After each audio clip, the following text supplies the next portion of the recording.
I just want to ask us a question today, by way of message. What do you have that makes people to follow you?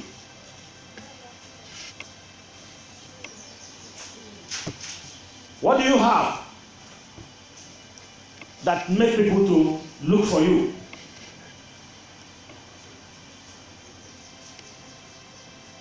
What do you have that people need? Some people will say, I don't have anything. I don't know. I don't know. But we read in the book of 1 Corinthians today, chapter 12, that God gave everybody something. God gave everybody something. When we talk about spiritual gifts, we think it is only when you are an apostle, when you are a pastor, when you are this. No, the Bible went down and began to name gifts.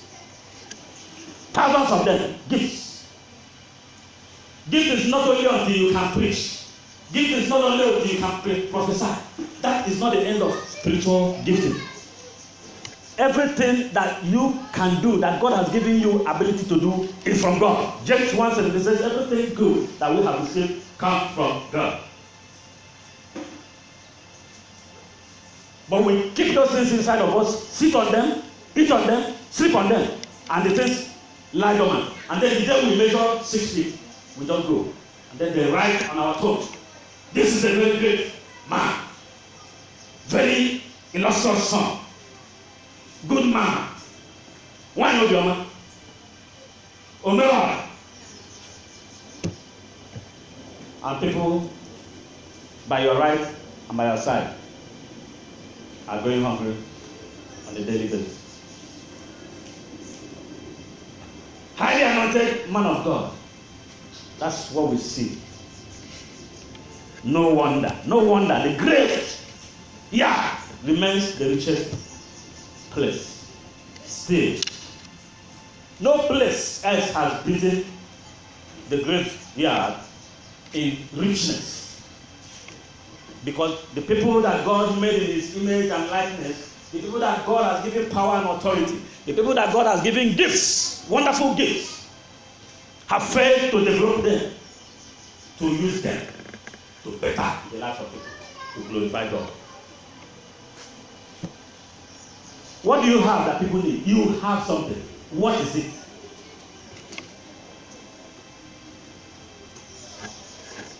Fivefold ministry. That is not the end of gifting.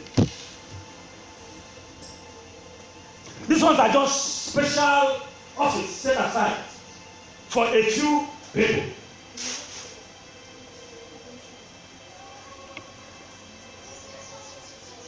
Simply because everybody cannot be a shepherd does not mean that nobody else has one or two things to do in the sheepfold. David discovered his gifting quite early, and he began to develop it. He began to develop it so much so that wherever he went, people followed him. People followed him even when he's on the run. Even when he's running away for his dear life, people are following him.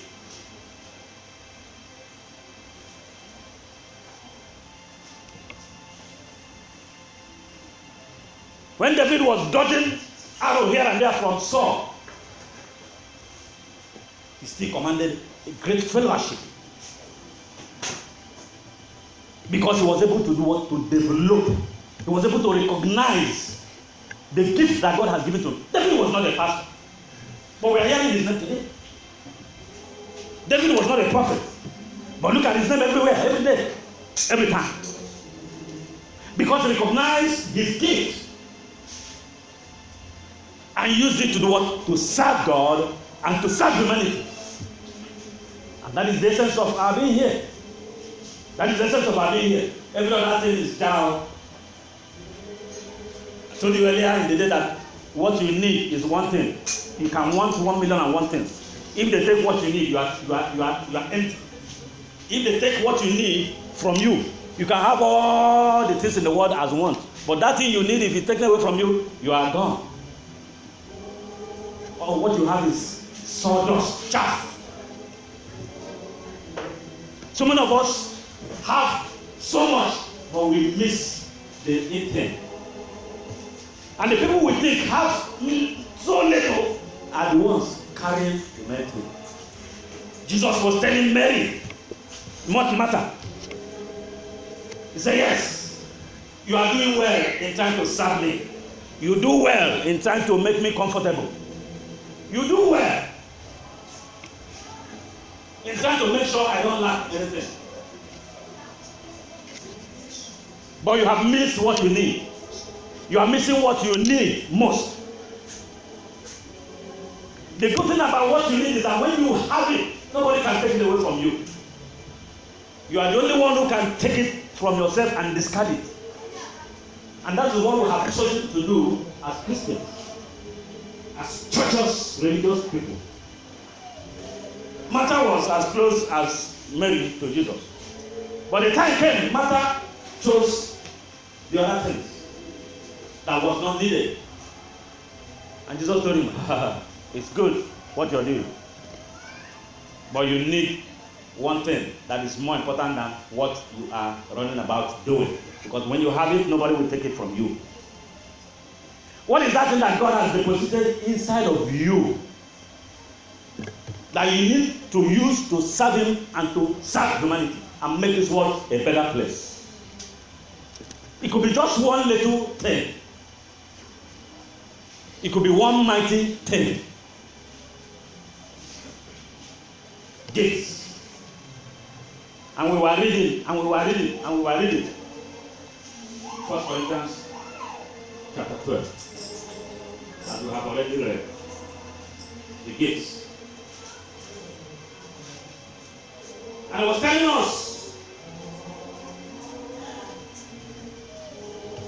that the church of God, our families, our communities, the entire world is one body, but with many parts. Well, when an individual body part does not function well, it affects the entire body.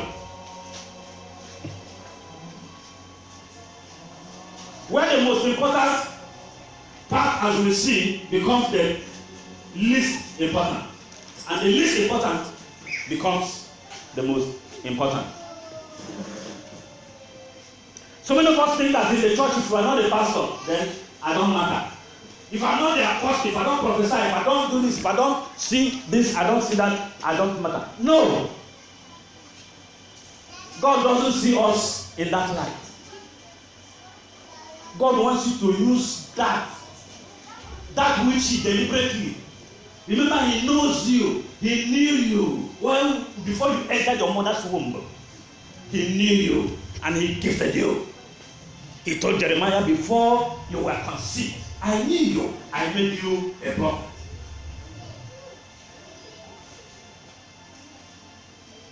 So God knew you before you were conceived. And He deposited that gift in you, whatever that may be. It is not only in the church that we serve God and humanity. It is not only in the church. You can serve God in your workplace. You can serve God in the place where you live. You can serve God in your compound. You can serve God in your neighborhood. You can serve God with whatever you do. There are videos making around the internet and all the rest of them today about how Bill Gates wants to kill the whole world, especially Africa. Why would he want to kill the world? If he wants to kill the world, he would have succeeded in doing that. Through the malaria, whatever we are taking. Where are they coming from? And one lady went forward to say that the Coca-Cola we are drinking, where is it coming from? That we drink every day Coca-Cola. You think it's made here at Agriculture Road? No. What they are doing here is mixing water to the main thing that comes from Europe. If they want to kill us, wouldn't they have succeeded in killing us before we were born? The paracetamol we are taking, you think it's ends or hair that's making it? They are only mixing chalk and chalk together. The main thing is not from here. if these people want to kill us, these are people who are using the gifts that God has given to them to better humanity. And we wake up and accuse them wrongly. Today we treated the devil, the accuser of the brethren. We are peddling rumors here and there how the vaccine is mixed with a chip. When that Nigeria is now looking for how to prepare their own vaccine.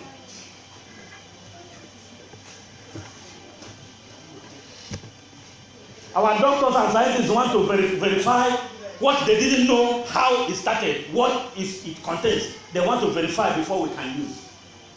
Because somebody somewhere peddling some rumor, accusing those who are using their gifting to better humanity. Bill Gates is not the richest man in the world today. Who is the richest man? How many of us know him? How many of us know him? But he has chosen to do what? To use what God has given him to better humanity. In your own little way, what has God given to you? How are you using it? Look at 1 Samuel chapter 22. Let's see how David continued to serve God with his gifts and gifting, with his strengths, with his talents, with his skills, with his abilities, with everything that God has given to him, even when it was so uncomfortable for him to do that. So many Christians today are Christians only when it is convenient. So many Christians support their church when it is so convenient to do that. So many Christians are Christians when the grants, when all things are equal. Have everything's ever been equal anytime, even for 1 minute before? But yet, people who recognize that the gifting that God has given to them is to serve God and humanity, they keep on using it. How are you using your own? 1 Samuel 22. 1 Samuel chapter 22 verse 1. David therefore departed from them and escaped to the cave. David escaped. He departed and ran away because he was being pursued. Somebody wanted to kill him. Somebody is looking for his throat to cut it. And he ran away and escaped. What followed? When his brothers and all his father's house heard it, when they went down there. His kinsmen, his kindred people, his village people heard that he is escaping into the cave. And everyone who was in distress, everyone who was in debt, and everyone who was discontented. People who are in distress, people who are owing debtors, people who are sick, people who are weak, people who are confused, people who are dumbfounded, disillusioned. They followed after a man that was running after his life, that was running for his life, because they knew and they saw the gift of God in his life. What will make people to follow you today? What do you have that people will look for you? When John the Baptist was in the wilderness, he was not wearing clothes. There was no clothes. There was no food. He was eating wild food, animal food. He was looking almost like an animal. Why? What happened? People still did what? People looked for him and followed him because he recognized the gift of God in his life. He took the time and developed it and did what was needful. And people sought after him, even in the wilderness. Here we see David running for his dear life, and all the kinsmen are following him. Yes. Gathered to him. They gathered to a man who was running away. So he became captain over them. A man whose life was in danger became a captain over people who are free, over people who didn't have any need to run away for their lives.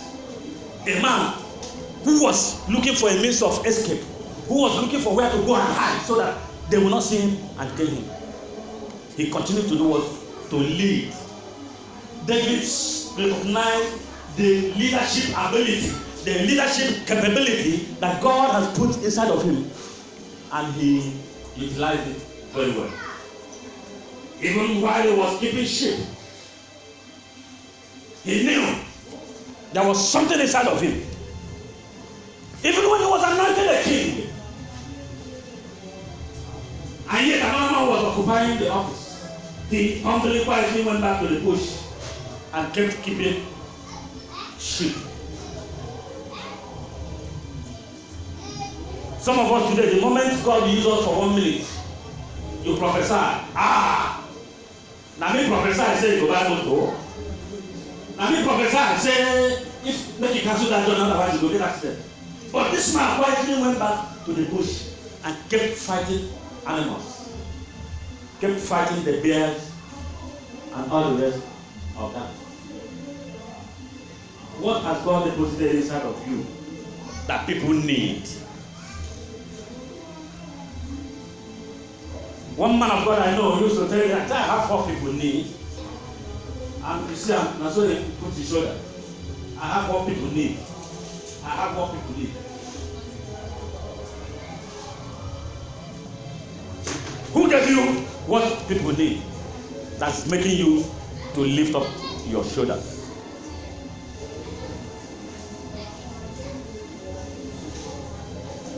David led his people even when his life was in danger. Go ahead and read so that we sit you down and then. And there were about 400 men with him. About 400 men was serving somebody who was running away from his life. Why? They saw something. There is something they saw. They saw an ability. They saw a capability. They saw God's gift. They saw skill. They saw humility. They saw honesty. It was as a result of this that 3 of them put their lives on the line, to cross over when they were at war. To do what? To fetch water from the enemy well in the enemy camp for David to drink. And when David saw the water, he said, no, I cannot drink the blood of men. What do you have that people will follow you for and risk their lives? What has God given to you? Some will say, I no be teacher, I no be prophet, I no be prophetess, I no be this. Therefore, my own na to go church. But if you go down where we read in the morning, you will see where mercy is a gift, generosity is a gift.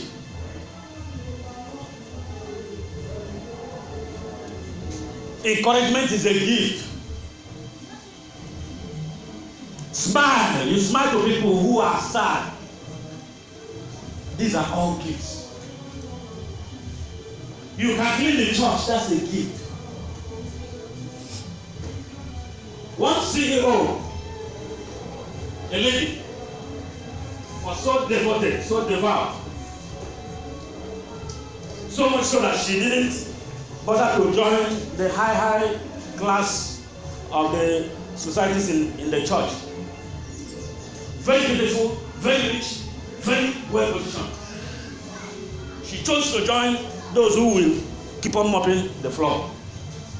On that particular day, a gentleman came with his rickety car to the church and saw her with the rag that she used to cover her very, very expensive clothes that she came with to do the work. And the man said, young beautiful woman, what are you doing? How can you stand so low? Don't you know how beautiful you are? He just smiled and said, I am doing what I love to do.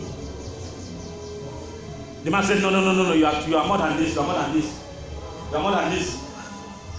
I can give you a job in my company. I can call you. I can give you a job. Come to me to the parking lot. Let me give you my card. Behold, as they went outside there, the car, whether they don't use and do taxi for like 10 years, now the man carry come.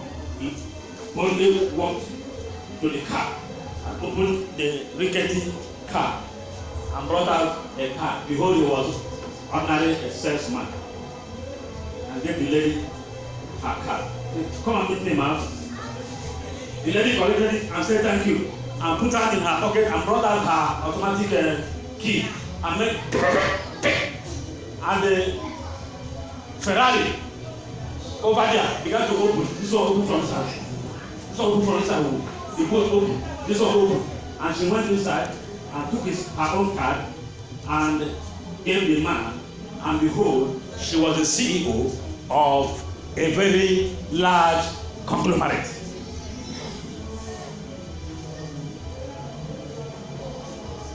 And the man bowed his head on the ground in shame, in regret, and all whatnot.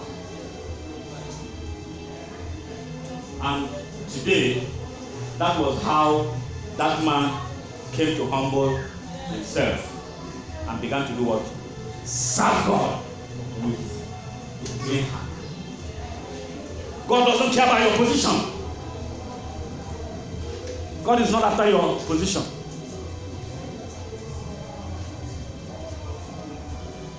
God is not after what you have made, what you have achieved, what you have accumulated. I told you before that all this I want, you can have all these wants and miss the need. That is a disaster. In the church today, there are so many offices to be occupied. So many of us are too busy. So many of us are too small. Others are too big to concern. And yet the Bible says we are one body, but with many members. If you remove the leg, the body is not complete. If the leg is there and you remove the hand, the body is no longer complete. But the members are there not to do what? Not to compete, but to complete the body. But what we do today is we want to know who can sing better, who can play better, who can pray better, who prophesies better, who can do this better. Even in our secular businesses, if we know that God has given us those businesses, those jobs, those positions, to use them to serve Him, we will not puff up with them. Use whatever God has given to you, wherever you find yourself, to serve God, to better the lot of humanity. Whether you like it or not, Bill Gates is serving God in his own way. People say he's an atheist, people say he's this, people say he's that, he's the Antichrist, he's the this, he's the that. For his money is wiping away malaria in Africa. His money has wiped away, what do you call it, guinea worm in Ebonyi State. In Ebonyi State today, there's no single guinea worm. Because somebody brought out his money. His hard-earned money. And we are here criticizing them. What are you using your own gift to do? What has God given to you? How are you using it to better the next person beside you?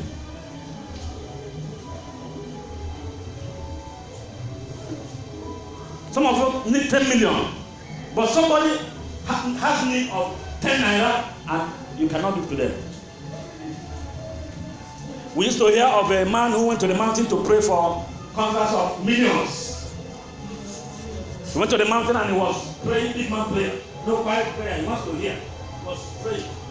Why the man, Okada rider, where the police don't carry Okada, came to the mountain also looking for money to buy Okada. Oh God, I need Okada. Oh God, I need Okada. And the man was up there. Who is this? What is this? This boy wouldn't allow him to pray and concentrate. It was. Why the man was shouting. So the shouting of the man became too much. And the man said, come. What do you say you need? He said, I need Okada. Say, how much is Okada? He tell him, he write the check. Give her.